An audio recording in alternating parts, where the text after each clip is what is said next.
माहनूर, जो कराची में लियारी जैसे पसमानदा इलाके में पहली खातून कमर्शियल ड्राइवर के तौर पर काम करती हैं। जब मेरी मुलाकात माहनूर से हुई और उन्होंने मुझसे अपनी स्टोरी शेयर की तो मेरा दिल चाहा कि मैं आप सबको माहनूर से मिल पाऊं। मैं गाड़ी को वहां से धक्का देती हुई सिविल अस्पताल तक आई। पीछे से आवाजें कसते हैं, गालियां भी देते हैं, बुरे वर्ड्स भी निकालते हैं मेरे लिए। जितना मेरे ऊपर मसला आता है ना, उतनी मैं स्ट्रॉन्ग हो जाती हूँ। मुझे पढ़े लिखे और ताकतवर लोगों से बहुत डर लगता है। अपने आप से मोहब्बत और अपने आप की इज्जत, आपकी दुनिया इज्जत करेगी। आज यही कहानी हम एक्सप्लोर करेंगे वुमेन्स डे स्पेशल में। So keep watching.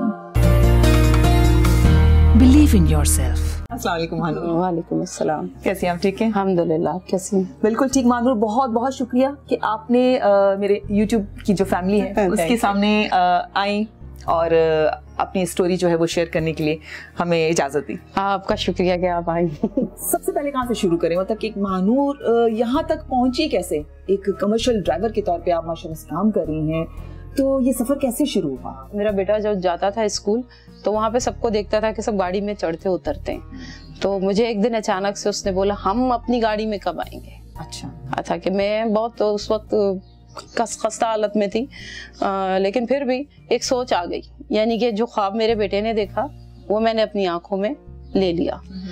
तो मैंने ड्राइविंग सीखने का और गाड़ी लेने का फैसला कर लिया। सबसे पहले मेरी गाड़ी FX थी, तो फिर मैंने उस पर चलाया, सीखा। अब आप सोचेंगे कि सीखा कैसे? हाँ। मैं बताती हूँ। सीखा मैंने मोहल्ले के लड़कों से। मोहल्ले के लड़के मतलब काफी हेल्पफुल रहे आपके लिए? जब इंसान खुद अच्छा होता है तो उसके साथ सब अच्छे होते हैं। एक कमर्शियल ड्राइवर के तौर पे आप माशाल्लाह से काम कर रही हैं, तो ये सफर कैसे शुरू हुआ? हमारी 2004 में शादी हुई और जैसे कि एक यहाँ हमारे माशरे में बेटी को बोला जाता है जैसे तैसे बर्दाश्त करो, सब्र करो और रहो, किसी हाल में भी तुम्हें रहना है, घर बनाना है। अब उस शख्स के साथ रहते भी मैं खुद कमाती थी। मैं पार्लर में काम किया मैंने, क्योंकि ब्यूटिशियन का काम किया। मैं फ्लावर वगैरह बनाती थी, यानी कि जो भी काम मुझे मिलता था मैं करती थी। अपने बच्चों की और अपनी ख्वाहिशों को पूरा करने के लिए मुझे खुद मेहनत करना पड़ता था कि मैं खुद करूं। लेकिन उसके बावजूद भी एक शख्स आए मेरे पर जोरावरी करे, मुझे आंखें दिखाए, गाली गलौज करे, मारे पीटे, और मेरा बच्चा छोटा था और उसके दिमाग पर असर आता था। तो उस वक्त से मैं सोचने लग गई कि यार ये तो बहुत गलत है, मेरे बच्चे पर असर पड़ रहा है। मैं बहुत, फिर भी मैंने बात की अपने बड़ों से, तो कोई मुझे अच्छा वो नहीं मिला कि भाई रहना है, चलना है। दोस्तों से मशवरा किया कि जिंदगी है, यही चलाना पड़ेगा, अकेले कैसे होगा। तो मेरे जहन में यह बात खुद आई कि मैंने खुद सोचने लगी कि क्यों नहीं, अकेले क्यों नहीं रहा जा सकता। इसलिए मैंने फैसला कर लिया कि मैं इससे अलहदगी लूंगी। अच्छा, ऐसे में आपकी फैमिली ने कुछ हेल्प की आपकी? नहीं, खुला के मामले में मुझे किसी ने सपोर्ट नहीं किया। अच्छा। सब ऑब्जेक्शन थे कि खुला नहीं होनी चाहिए।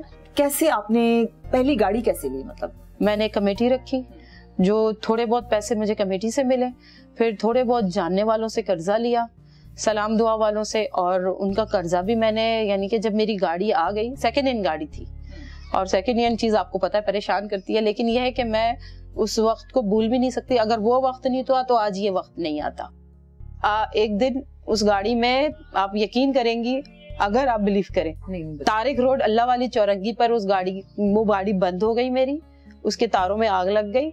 मेरे बच्चे मेरे साथ थे, मैं गाड़ी को वहां से धक्का देती हुई सिविल अस्पताल तक आई हूँ।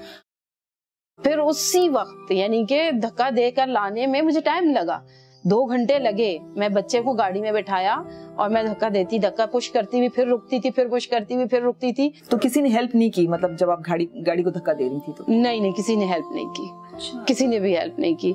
मैं सिविल अस्पताल तक पहुंची और उस वक्त जब मैं धक्का देती हुई आ रही थी ना, तो मैं बस अल्लाह से यही दुआ कर रही थी कि अल्लाह पाक इसके बाद अब बदल देना, तुम मेरे अल्लाह हो, तुम देने वाले हो। फिर मैंने वहीं पर तान ली कि अब मैं लूंगी तो 0 मीटर गाड़ी लूंगी। अच्छा, ये नई गाड़ी जो 0 मीटर, उसमें फिर कैसे आपने पैसे इकट्ठे किए? किसने, कैसे जमा हुए, क्या हुआ? मैंने वो जो गाड़ी मेरी थी, वो सेकेंड हैंड जो थी, मैंने वो बेची, वो बिकी। कुछ मैंने लोन लिया, फिर बैंक वालों से मैंने इंस्टॉलमेंट पे गाड़ी ली, 5 साल के इंस्टॉलमेंट पे। तो वो डाउन पेमेंट जमा करके मुझे कुछ ही महीने में, यानी कि 6 महीने में बेरोजगार रही। अच्छा। 6 महीने में बेरोजगार रही, क्योंकि गाड़ी को आने में 6 महीने लगा। अब वो 6 महीने बेरोजगारी में आप सोचे मुझे कितना कर्जा मेरा चढ़ गया, कितनी मेरे जिंदगी में मसले आते रहे। लेकिन यही है कि मैंने आपको बताया ना, जितना मेरे ऊपर मसला आता है ना, उतनी मैं स्ट्रांग हो जाती हूँ। मैं कभी ये नहीं सोचती हूँ कि मसला मुझसे बड़ा है या मसला मेरे अल्लाह से बड़ा है। मैं यही सोचती हूँ ये मसला बहुत छोटा है, मेरा अल्लाह बहुत बड़ा है। अच्छा, कभी महानूर ऐसा लगा कि बस बहुत हो गया, मतलब कि अब इससे ज्यादा मैं औरत ड्राइवर होने के नाते नहीं कर सकती? बहुत ज्यादा प्रॉब्लम्स होते हैं, बहुत ज्यादा मसले होते हैं। गाड़ी आ गई, गाड़ी चलाना स्टार्ट किया, सबसे ज्यादा मेरे बच्चे खुश हुए कि नई गाड़ी आ गई। अच्छा। 5000 से स्टार्टिंग की मैंने, जब मैंने न्यू क्योंकि 5-6 महीने बेरोजगारी के बाद दोबारा बच्चे मिलने में टाइम लगता है। बच्चे कौन से बच्चे मिलने में? स्कूल के बच्चे। अच्छा, इसका मतलब है कि आप स्कूल से बच्चों को पिक करती थी? हाँ। अच्छा। मैं खुद गई, मेरी बेटी मेरे साथ में थी, मेरी कजन की बेटी मेरे साथ में थी, यानी कि 2-3 बच्चियां अपने मोहल्ले की साथ में थी। तो वहां पर लोग देखते चले गए कि इसके साथ बच्चियां हैं, वैन ड्राइवर लेडीज हैं, हमारी भी बेटी महफूज रहेगी। यानी कि माओ का ये सोच है कि अगर लेडीज वैन ड्राइवर है तो हमारी भी बेटी सेफ रहेगी इसके साथ। और ऐसे माएँ भी थी जिनको, ऐसे बच्चों को भी मैं पिक एंड ड्रॉप करती थी। उनकी माँ इतनी मुतमईनी से लंच बॉक्स देती थी, कहती फिर वापसी में आप इनको लंच करा दोगी? मैं कहती थी हाँ करा दूंगी। एक छोटी सी बच्ची मेरे साथ थी। अच्छा। तकरीबन 2.5-3 साल की, तो वो मेरी गोद में सो जाती थी जब तक कि मैं उसको घर पहुंचाऊं। तो वो इधर सर रख के लंच करके इधर सर रख के सो जाती थी और बिल्कुल रिलैक्स। लेकिन आपने मुझे बताया था कि एक वक्त आया जब कोविड शुरू हो गया। हाँ, कोविड शुरू तो सारे स्कूल्स बंद, सब बंद हो गए, सब बहुत। जब ये 2020 में जब अचानक से मार्च में ऐलान हो गया कि स्कूल बंद हैं, पूरे सारा निज़ाम धर्म भरम हो गया, हमें सिर्फ मार्च की सैलरी मिली। उसके बाद पेरेंट्स ने देना बंद कर दिया कि हमारे बच्चे आ नहीं जा रहे। फिर मुझे अलग से ऐसा काम करना पड़ा कि हमारा गुजारा अच्छे से हो सके। यानी कि मैंने फिर वॉलंटियरी काम शुरू कर दिया, लोगों के लिए जाकर पहुंचाना, लेकर आना, क्योंकि मुझे फिर मेरी गाड़ी का फ्यूल भी मिलता था, मुझे मेरी मजदूरी भी मिलती थी, यानी कि मुझे भी एक राशन की बोरी मिल जाती थी। अच्छा, फिर आपने जॉब जब स्टार्ट की मेहरगढ़ में, जी, वो क्या सिलसिला था? कैसे आप वहाँ गईं और जॉब कैसे मिली आपको? जॉब मेरी दोस्त है, अभी भी वहीं पे काम करती है। उसको मैंने बोला, कहती है हमारी कंपनी में, मेहरगढ़ कंपनी है, हमारी कंपनी में। मैंने कहा फिर भी आप बात करके देखो, मैं कब तक ऐसे चलूंगी, लाजिम काम तो करना है। तो उससे बात की, फिर मेहरगढ़ के बॉस ने मुझे बुलवाया, मुझसे मिले, उनको बहुत अच्छा लगा। वो वही बात है, आप अच्छी हो तो मैं भी अच्छी हूँ, सब दुनिया ही ऐसी चल रही है। तो उन्होंने कहा ठीक है, डन है, हमें जब भी हमारी गाड़ी आ जाएगी तो हम आपको ड्राइवर रखेंगे। अच्छा। मैं पहले डर के चलती थी। असल में मेरा एक चीज से मुझे डर लगता है, मुझे पढ़े लिखे और ताकतवर लोगों से बहुत डर लगता है। क्यों? क्योंकि मैंने बहुत बड़ी चोट खाई है पैसे वाले पढ़े लिखे लोगों से। बहुत तजलील कर देते हम जैसे मजदूरों की, तो मुझे डर लगता था। लेकिन जब मुझे पता चला उनका माहौल, बहुत अच्छे से पेश आना, मोहब्बत से बात करना। अच्छा महानूर, आप जिस इदारे में काम करती हैं, वहाँ जो खातून उस इदारे को रन करती हैं, परवीन, उससे भी बात करेंगे, क्योंकि बहुत इंपॉर्टेंट सवाल है कि आप जब जॉब ढूंढने उस इदारे में गई तो परवीन ने आपको जॉब कैसे दी? परवीन से पूछते हैं। अब मैं आपको मिलवाती हूँ परवीन से, जो मेहरगढ़ को रन करती हैं। और परवीन ही वो खातून है जिन्होंने महानूर पर भरोसा करके उसे ड्राइवर के तौर पर अपने इदारे में रखा। मुझे ज़रा सा खौफ या डर ऐसा कुछ महसूस ही नहीं हुआ। दुनिया में ख़वातीन पूरी दुनिया में गाड़ियाँ चलाती हैं और बाकायदा वो खुद अपनी गाड़ियों को पहाड़ों की तरफ लेके जाती हैं। तो कराची जैसे शहर में रहते हुए या लियारी के अंदर आप कैसे कह सकती हैं कि खातून गाड़ी नहीं चला सकती? आप मौका तो दीजिए, आप देखें तो सही कि वो कैसे गाड़ी चलाएंगी। हम बहुत सिक्योर फील करते हैं बनिस्बत किसी मर्द के। जब हम बताते हैं कि हमारी फीमेल ड्राइवर है और वो हमें खुद लेके जाती हैं, लेके आती हैं, तो ये प्लस पॉइंट होता है हमारा, तो हमें अच्छा लगता है, इनके साथ हम बड़ा मुतमईन होते हैं। जब आप काम पर होती थी, बच्चों को पिक करती थी या जॉब पे होती थी, तो आपके बच्चे उस वक्त बहुत छोटे होंगे, क्या एज ग्रुप क्या था उस वक्त? बेटे अली में और बेटी ईमान में 3 साल का फर्क है। और उस वक्त तो कितने छोटे थे? उस वक्त अली तकरीबन 8 साल का था और ईमान 4 साल की थी। अच्छा, 2 बच्चे आपके? नहीं, तीसरा बेबी छोटा था। अच्छा, वो छोटा था, वो मेरे साथ रहता था, मेरी साइड वाले सीट पर होता था। अच्छा, हाँ।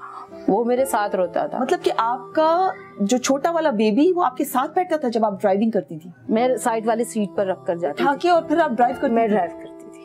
تو کیسے ان کو کون سنبھالتا تھا؟ یہ 2 بچے صبح کے ٹائم اسکول میں ہوتے تھے, اسکول سے پھر یہ امی کے پاس چلے جاتے. ایک ڈرائیور, عورت ڈرائیور جب روڈ پر آتی ہے, ٹریفک پولیس کی بھی بہت ساری باتیں آپ کو سننی پڑتی ہوں گی, بہت ساری باتیں برداشت کرنی پڑتی ہوں گی, آس پاس کے ماحول سے جو آوازیں آتی ہیں ہر کسی کو, جب خاتون جب جان نکلتی ہے گھر سے باہر, تو آپ کیسے اس کو فیس کرتی تھی اور کن کن مشکلات کا سامنا تھا آپ کو؟ نہیں, کچھ لوگ ہیں جو بالکل بہت برے طریقے سے دیکھتے, اور کچھ لوگ ہیں جو بالکل نارملی میرے لیتے ہیں, اور جو لیتے ہیں پیچھے سے آوازیں کستے ہیں, گالیاں بھی دیتے ہیں, برے ورڈز بھی نکالتے ہیں میرے لیے. باقاعدہ ایک بندے نے تو میرے گاڑی پر لات مار کے مجھے بہت گندی گالی دے دی. پھر ایک چیز میرے اندر سے آواز آتی ہے کہ چھوڑ دو, وہ کم ظرف ہے, تمہارا ظرف نہیں ہے اتنا کہ تم اس کے منہ لگو. صحیح. کیونکہ میری امی نے ہمیشہ مجھے ایک نصیحت کی ہے کہ اعلیٰ ظرفی کا مظاہرہ یہی ہے کہ آپ ہر برے انسان کو درگزر کرو. اچھا مانور, بچے آپ کو کس طرح سے لیتے ہیں, وہ کیسا فیل کرتے ہیں؟ وہ میرے ساتھ تو وہ خوش ہوتے ہیں, باقی آپ میری بیٹی ایمان سے پوچھ لیجئے گا وہ کیسا فیل کرتی ہے. چلیں تو ایمان سے پوچھتے ہیں کہ ان کی بیٹی جو ہے کہ وہ اپنی ماں کے بارے میں کیا فیل کرتی ہیں, کتنا پراؤڈ فیل کرتی ہیں, کس طرح سے سوچتی ہیں؟ میں جب بھی مما کے ساتھ کہیں سے بھی گزرتی ہوں یا مما کی بات چل رہی ہوتی ہے کہیں پر, تو میرا سر خود بخود اونچا ہو جاتا ہے کہ I am a daughter of a driver, a woman driver, اور لیاری کی first female woman commercial driver. It is a very proud moment for me. It is. You should be very proud of your mom. اور آپ کیا سوچتی ہو کہ آپ کیا اپنی ماما کے لیے کرو گی, بڑی ہو کے کیا کرنا چاہتی ہو؟ بڑے ہو کر تو مجھے جج بننا. جب میں بڑی ہو جاؤں گی اور مجھے میری جاب مل جائے گی انشاءاللہ, تو میں ماما کو سب سے پہلی مرتبہ میں اپنی ماما کو اور اپنی فیملی کو عمرہ اور حج پر لے جاؤں. ارے واہ, یہ تو بہت اچھی بات ہے. اور آپ نے دیکھا کتنی ماشاءاللہ سے اچھا فیل کر رہی ہیں. بچے جب ایک صحت مند ماحول میں جب بچے بڑے ہوتے ہیں, پلتے ہیں, ان کو ذرا سکون ملتا ہے تو ایک الگ ہی بات ہوتی ہے. تو تھینک یو ایمان. اچھا مانور, اپنی ہمت سے مانور یہاں تک پہنچی ہے کہ وہ اپنے بچوں کو ماشاءاللہ سے بہت اچھے طریقے سے پال سکتی ہے. مانور کا ڈریم کیا ہے, مانور کے فیوچر پلانز کیا ہیں, مانور کا خواب کیا ہے؟ ایسی جگہ ہو, ایک ایسا کام ہو کہ میں وہاں پر گاڑیوں کی لائن لگاؤں, اور ایک مہانور میں نہیں ہوں, میرے جیسے کتنی مہانور ہیں جو بے بسی کی زندگی گزار رہی ہے, ان کو میں نکالوں اور کھڑا کروں, اور ان کو میں بولوں خود سے محبت کرو, خود کی عزت کرو, دنیا تمہاری ہے. آپ جو ہے وہ میرے دیکھنے والوں کو کیا میسج دیں گی؟ خواتین جو نہ صرف پاکستان میں بلکہ پاکستان سے باہر دنیا بھر میں آپ کو دیکھا جا رہا ہے, ان کو کوئی کیا کہیں گی؟ کبھی زندگی میں گیو اپ مت کیجیے گا. ایک عورت اتنی طاقتور ہے جو ایک بچہ پیدا کر کے پال سکتی ہے, تو وہ دنیا کا ہر کام کر سکتی ہے. اپنی ہر مصیبت کو اپنی طاقت بنا کر لڑیے گا. جب آپ سے اپنے آپ سے محبت اور اپنے آپ کی عزت, آپ کی دنیا عزت کرے گی. کبھی ایسا فیل ہوتا ہے کہ میری اپنی لائف میں کہاں چلی گئی؟ نہیں, مجھے کبھی ایسا فیل نہیں ہوا. میں نے ہمیشہ یہی سوچا ہے کہ میں اپنے بچوں کی جوانی میں اپنی جوانی جیوں گی. کسی کپل کو دیکھتی ہوں تو ان کو میں نصیحت کرتی ہوں کہ کسی کا ایک پل کا ساتھ بھی آپ کے لیے بہت بڑی بات ہے, بہت بڑی نعمت ہے. اور مجھے خوشی ہوتی ہے جب میں خاص طور پر جب بوڑھے کپل دیکھتی ہوں, مجھے بہت خوشی ہوتی ہے کہ دیکھو انہوں نے ساری زندگی چلا لی, اب اس ایج میں بھی ساتھ میں. بس یہ ہے کہ میں نے کبھی دکھ نہیں کیا کہ میں اکیلی کیوں ہو گئی. جیسے میں نے یہ سوچ کے قبول کر لیا, اگر میں دکھ کرتی تو شاید میڈم میں آگے نہیں بڑھ سکتی تھی. غزل کہہ سکتی تو میں اسی دکھ میں رہتی. مجھے اس دکھ میں رہنا نہیں تھا. میں اس ڈرائیونگ فیلڈ پہ اتنے لوگوں سے ملی, آپ جیسی ہستی سے ملی, مجھے اتنی خوشی ہے کہ لوگ میری رسپیکٹ کرتے ہیں اور مجھے لوگ اچھے سے ملتے ہیں. اس لیے مجھے اپنے پرانے دکھ یاد نہیں آتے, اور میں یاد کرنا بھی نہیں چاہتی. اور آپ کو تو بہت اسٹرانگ माँ जो एक होती है ना, वो स्ट्रॉन्ग बच्चों को पालती है। और आपकी बेटी से बात करके मुझे अंदाजा हुआ कि माशाल्लाह शी इज सो इंटेलिजेंट, कितना कॉन्फिडेंस से वो बोल रही है। हाँ बिल्कुल माशाल्लाह। तो वो मानूर की बेटी लगती है। मानूर बहुत बहुत शुक्रिया आपका, आपने हमें टाइम दिया, आपने हम अपनी स्टोरी हमारे साथ शेयर की। दूसरे लोगों के लिए, मेरी बहुत सारे साथी जो यूट्यूब चैनल पर हमें देख रहे हैं, उनकी मोटिवेशन के लिए, उनको इंस्पिरेशन मिलेगी इससे। लेकिन बताइएगा ज़रूर कमेंट्स के ज़रिए कि आपको आज का व्लॉग कैसा लगा, मानूर की कहानी आपको कैसी लगी, बाहिम्मत मेरी साथी की कहानी। और बस कोशिश करें कि हम किसी की ज़िंदगी को अगर आसान नहीं कर सकते तो उसकी ज़िंदगी में मुश्किलात पैदा ना करें। बहुत अच्छा हो कि आप अपना रोल इस तरह से प्ले करें कि किसी की राह में कोई कांटा हटा दें तो उसकी राह और हमवार हो जाए, तो क्या ही बात है। थैंक यू मानूर। Thank you. मुश्किलें कितनी ही बड़ी, मुश्किलें कितनी ही बड़ी, मुश्किलें कितनी ही बड़ी, मेरा हौसला उनसे भी बड़ा, उनसे भी बड़ा, उनसे भी बड़ा, उनसे भी बड़ा। अगर अब तक आपने मेरे चैनल को सब्सक्राइब नहीं किया है तो जो राउंड सर्कल में आपको मेरा फेस नजर आ रहा है इसे क्लिक कीजिए और नोटिफिकेशन की बेल को क्लिक करना बिल्कुल नहीं भूलिएगा, ताकि आप मेरी हर नई वीडियो देख सकें। और जो बॉक्सेस में वीडियोस नजर आ रही हैं इन्हें भी जरूर देखिएगा, आपको बहुत अच्छी लगेंगी।